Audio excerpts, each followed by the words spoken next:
Oke, assalamualaikum warahmatullahi wabarakatuh. Selamat pagi, siang, sore, malam semuanya.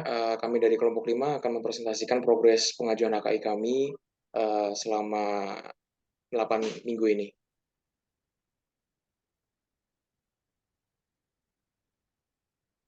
Kami di sini lengkap, ada Raffi Mubarok, NRP 024, ada Dava, NRP 044, ada saya, NRP 075, ada Alvito, NRP 023, dan ada David, NRP 112. Next. Oke, selanjutnya kita masuk ke latar belakang dari presentasi kami. Latar belakang pertama adalah permasalahan hak kekayaan intelektual di Indonesia.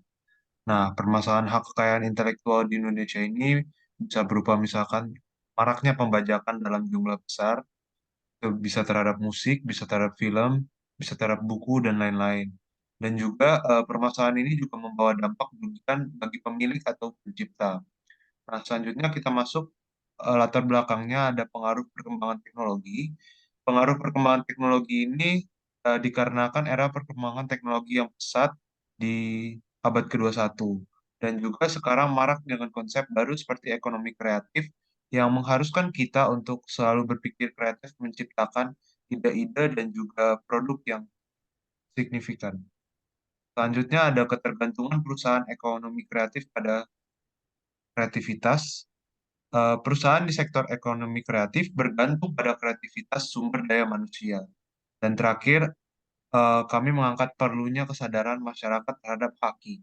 Nah, pentingnya hak kekayaan intelektual ini, terutama hak cipta, bisa menjadi pengangkatan atau kesadaran masyarakat sendiri, supaya masyarakat bisa sadar dan masyarakat bisa ikut ambil bagian untuk menjaga hak cipta tersebut.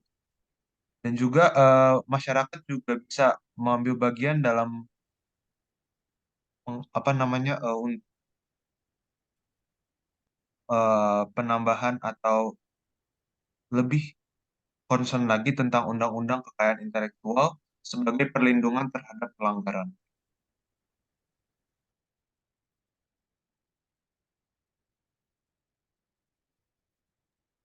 Oke, masuk ke rumusan masalah. Jadi dalam laporan kami memasukkan rumusan masalah yang berisi pertanyaan-pertanyaan yang bisa terjawab oleh laporan kami, serta ada manfaat yang kami harapkan dapat eh, membagikan manfaat kepada penulis, yaitu kami, dosen ITS, dan juga masyarakat umum melalui laporan ini. Next.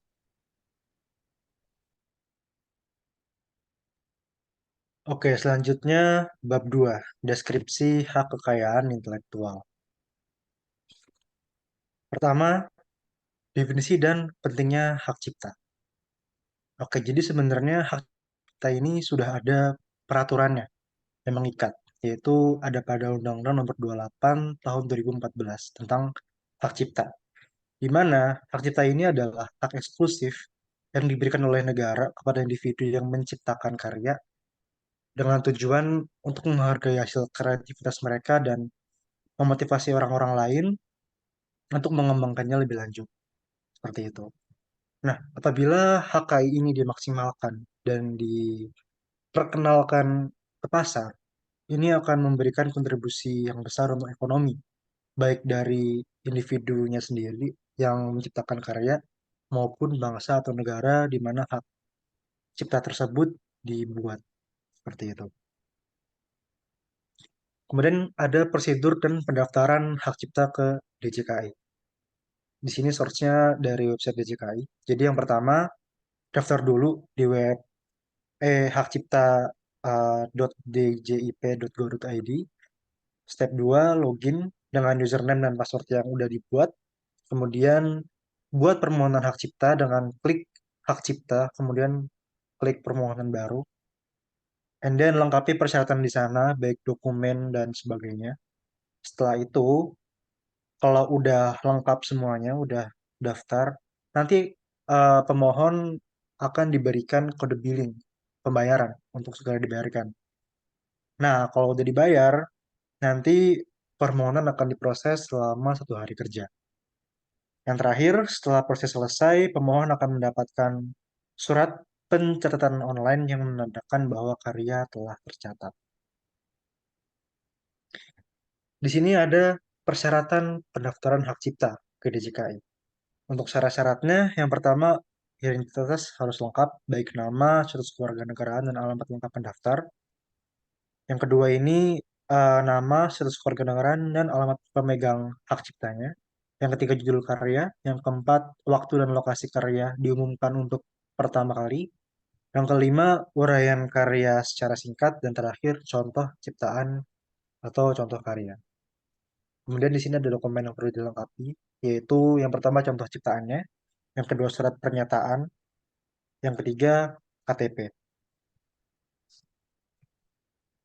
And then ada prosedur dan pendaftaran dan persyaratan pendaftaran hak cipta melalui ITS. Ini kalau misalkan mau mengajukan HKI ke ITS.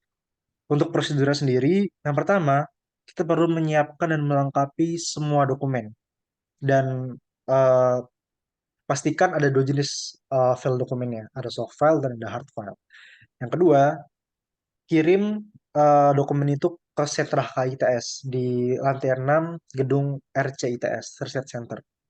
Yang ketiga, nanti pihak sentra HKITS akan memeriksa kelengkapan dokumen tersebut. Kalau udah lengkap dan benar, nanti pihak sana akan memberikan tanda terima kepada pemohon. And then yang keempat, pemohon dapat meninggalkan gedung dan tinggal menunggu pemberian kode billing dari pihak sentra HKITS. Yang kelima, setelah pihak HKITS mendaftarkan hak cipta ke DJKI, nanti pihak HKITS akan mengirimkan kode billing ke pemohon melalui kontak pribadi untuk menyelesaikan proses pembayaran. Dan terakhir, sertifikat HKI dapat diterima oleh pemohon setelah selesai melakukan pembayaran. Kemudian ini ada persyaratannya. Yang pertama, harus ada data pencipta TTU ITS. Yang kedua, ada lampiran yang berisi foto KTP semua pencipta. Yang ketiga, surat pemohon pendaftar ciptaan TTU ITS. Yang keempat, surat pengalihan hak cipta. Yang kelima, surat pernyataan hak cipta. Dan yang terakhir, soft file karya pencipta. Baik, selanjutnya kami akan melakukan HKI terhadap 4 karya yang sudah kami himpun. Next, berikut deskripsi karya yang akan kami ajukan. Yang pertama ada karya video animasi berjudul Saat Rasa Mulai Timbul, episode Kenapa Ya. Nah, karya pertama yang akan kami daftarkan ini berbentuk video animasi yang berjudul Saat Rasa Mulai Timbul, episode Kenapa Ya, yang merupakan karya dari salah satu dosen Departemen Desain Komunikasi Visual, yaitu Bapak Didit Prasetyo sebagai pemilik utama yang didampingi oleh mahasiswa angkatan 2019, yaitu Mbak Isda Firstanisa Syarifah sebagai pencipta kedua. Video ini menampilkan masa muda karakter Kama yang itu merupakan seorang siswi yang kesehariannya diwarnai perasaan bergejolak dengan timbulnya rasa suka pada Kak Dava sebagai karakter siswa kakak kelas yang disukainya. Namun perasaan suka itu tidak hanya dialami seorang tersebut, namun juga teman dekatnya yakni Aksa yang merupakan siswa laki-laki yang tidak sengaja bercerita tentang isi hatinya kepada Kama. Tidak cukup sampai di situ, Kama juga menjumpai beberapa kejadian di sekitarnya yang berkaitan dengan permasalahan orientasi seksual. Episode ini menampilkan Kama yang mencoba mencari petunjuk tentang orientasi seksual yang dijumpai pendekatan yang cukup logis dengan Kama berdiskusi dengan Atma, seorang siswi yang gaul namun kuat secara spiritual dan religiusitasnya. Berikut adalah dokumentasi dari video tersebut. Next, ada karya kedua yang merupakan video,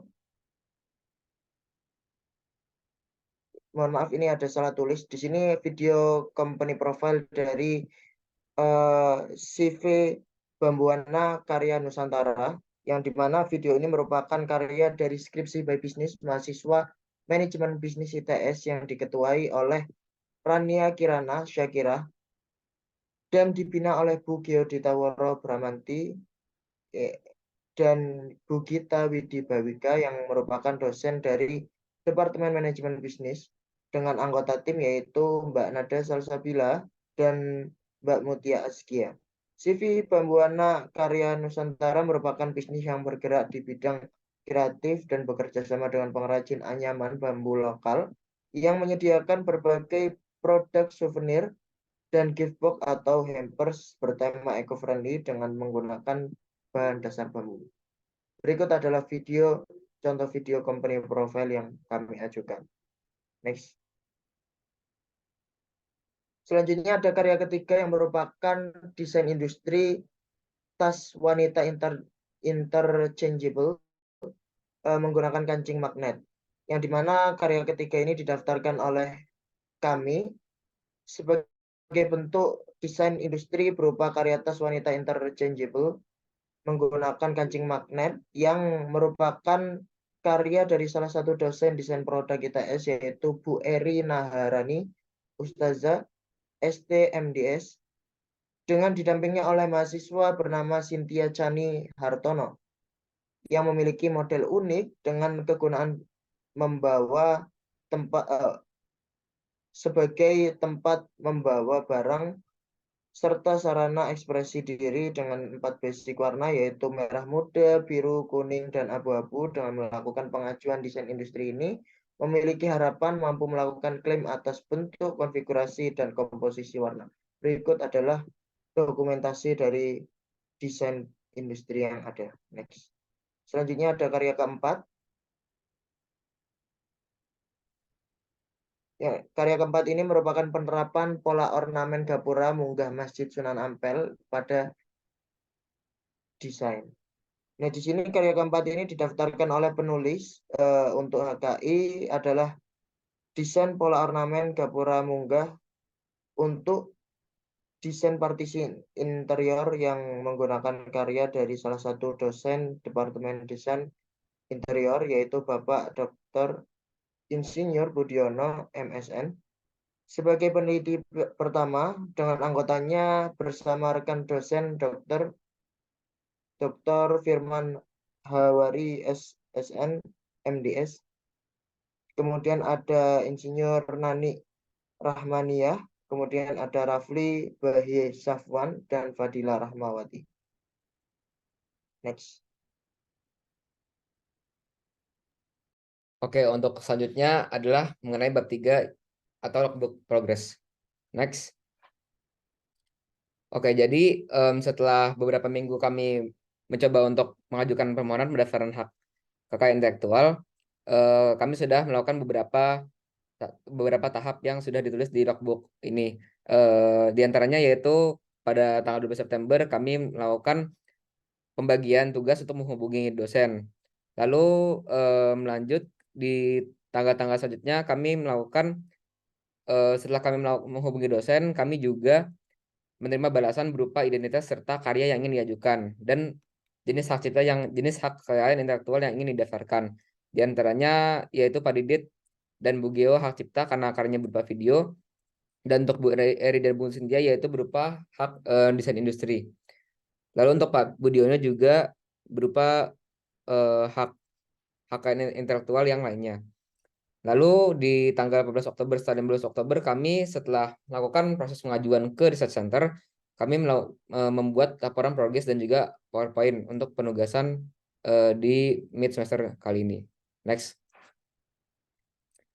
Untuk kesimpulannya, selanjutnya, yaitu yang pertama, hak cipta adalah salah satu aspek dalam HKI yang merupakan hak yang muncul dari kemampuan intelektual manusia. Nah, negara itu memberikan hak eksklusif kepada individu untuk menciptakan karya intelektual terhadap kreativitas mereka dan mendorong orang lain untuk mengembangkan ide-ide tersebut. Lalu yang kedua, proses pendaftaran hak cipta itu melibatkan 2 jenis file, yaitu soft file dan hard file. Nah, untuk dokumen-dokumen ini sendiri itu nanti akan diisi oleh pemohon dan diajukan ke gedung Research Center ITS lantai 6. Setelah mendaftarkannya sukses, nanti kita akan diberikan kode billing dan selanjutnya setelah dibayarkan akan mendapatkan sertifikat.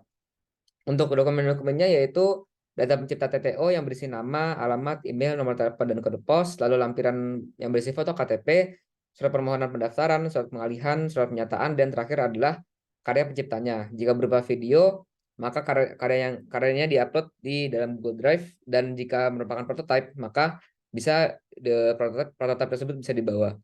Lalu yang terakhir adalah hingga laporan progres ini dibuat, kami setidaknya telah mengajukan pendaftaran untuk 2 karya dari dosen Bapak Didi Prasetyo yang merupakan dosen dari Desain Komunikasi Visual, dan juga Ibu Gita Warabramanti selaku dosen manajemen bisnis, dan berencana untuk mendaftarkan 2 karya lain dari Ibu Erina Harani, Ibu Cynthia Chani Hartono, dan Bapak Insinyur Budiono. Next. Ini untuk daftar pustaka dari laporan yang kami buat. Selanjutnya, ini penampilan yang pertama, yaitu pembagian tugas untuk pembagian tugas untuk mengirim pesan kepada dosen terkait. Selanjutnya, lampiran yang di sebelah kiri ini merupakan progres kami dalam mengirimkan pesan kepada dosen-dosen mengenai karya apa yang ingin didaftarkan dan juga identitasnya. Lalu di sebelahnya ada dokumen-dokumen yang harus didaftarkan. Selanjutnya, terakhir ini adalah link Google Drive yang kami pergunakan sebagai database untuk mengupload dokumen-dokumen yang penting dan juga harus di-upload ke Research Center. Selanjutnya, saya kembalikan ke Mas Erlangga.